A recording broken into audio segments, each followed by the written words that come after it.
Hey guys, today I just want to talk quick about some of the things we've been doing with our grazing, kind of using this as a form of documenting what we've been doing here at the farm.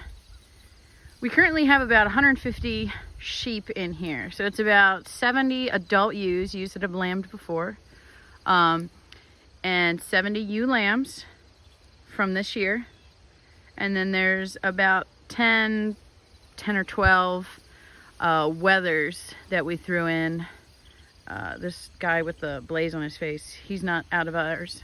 He was purchased, so he's a wether, just kind of hanging out and biding his time. And then we have 17 or so cows out in there. I know it's hard to tell. The cows are about the same size as our sheep, so sometimes they kind of blend in.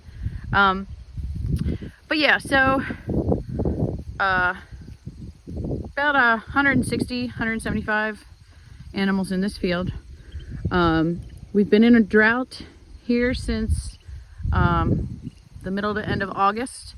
We really haven't had any measurable rain since then. There we go. We're gonna have some love. That's one of my favorite rams, Willard Leduc. So we are in the middle of breeding season, which is compounding our issues here because you know, you want to be giving them the best feed possible during that time. Hopefully they have more babies, more likely to have twins. You know, and those babies are implanting, so they need as good a quality forage as possible. But basically, so getting back to it, all summer we've been focusing on, our main focus in terms of grazing has been keeping our residual really high. So my goal has always been to, when they leave the field, it should look like they haven't been there. And we've done a really good job of keeping very high residual. We are moving them every day. We have been moving them every 24 hours. We move them in the morning. So that's what they're accustomed to. And I haven't been picky about forcing them to eat things that they might not want to eat. They're just allowed to eat whatever they think is best, and then we move on to the next field. And with this size group, we've been giving them probably about 2-acre size fields every day. And they loved that. This girl is so funny. But due to the drought, we were hoping to stockpile. We were hoping to save this field and only graze it in the winter, since it's so convenient to the barn. Those fields around the barn, you can tell they're yellow. That's, you know, dead or drying foxtail. We tried to plant some cover crop into that to see if we could buffer that up. But, you know, just like every farm, those fields around the barn always tend to get a little bit more abused. We were only able to graze that field right there twice this year. We mowed it once because it had a lot of thistle and a lot of foxtail coming up. But it's still foxtail, it's still short. It's just not rebounding the way we want. There's another ram working. He's in love.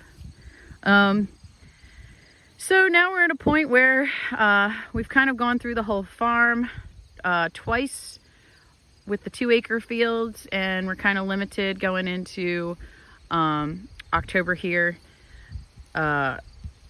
If we would do that again, we would go through the farm in about 30 days, and you know, they would just continue to take the residual down. So what we're thinking and what we're doing right now is we're putting them in smaller fields, so it's probably about a 1/2 acre, and we're just making them eat pretty much everything. Like I'm saying they're eating it into the ground. Theoretically, that's not really what's happening. They were on this yesterday. There's still a lot that's 3 inches. The stuff they really like, they eat all the way down. It tends to be a little overgrazed, but our goal is to pretty much not come back here. We might bring the cows back on this field come December when the ewes go into the barn. We will shear our sheep at the end of December, and then the ewes stay in the barn. We're planning on leaving the cows and the rams sort of out here. We will continue to rotate them around and feed hay on the field like we have been doing. So you can see here, we've been unrolling hay to supplement because we're giving them such a small field, and I really don't want them to completely eat it in the ground, but once it gets to a certain height, they kind of get picky and they won't eat it down any further. But it's been interesting to watch just in terms of behavior. This is really the first day. So we started over in that corner with the smaller fields. So 1, 2, 3, 4, 5, 6. So it's taken about a week. We've been on this section for about a week. And they're used to getting 2 acres. And it was really funny because once we switched to the smaller acres, they would all come running. They'd do this little pass through. They'd walk across all the grass and go back to the area where they had just come from, and they would lay down and pout. And so they did that for about a week. But they've kind of figured out that this is all the grass they're going to get for the day. And this morning, they have finally changed their attitude. And we have a few that have just started trickling up the hill back towards the woods to lay down, but they have actually been eating this morning. So for those of you out there who have sheep, barn sour sheep is very much a thing. Sheep that learn that you're going to bring them food in the barn, and so they never leave the barn. You also get animals that just get accustomed to a certain routine, and then they get sour if you change the routine. It is okay to change routines. It is okay to change the plan.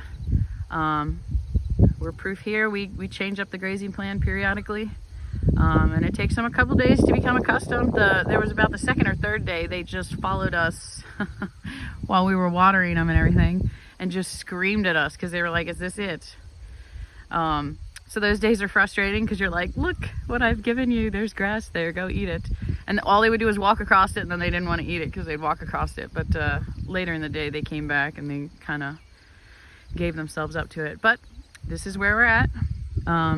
So yeah, each day we're hoping to get another 2 more days off of this section and then move them over, and then that strip should be, we should get about 5 days going up to that tree line, and then the field kind of narrows up through there. So we should be getting a couple 9 days towards the end of that. So we should have another month here on this field, and then we'll move them. There's a field.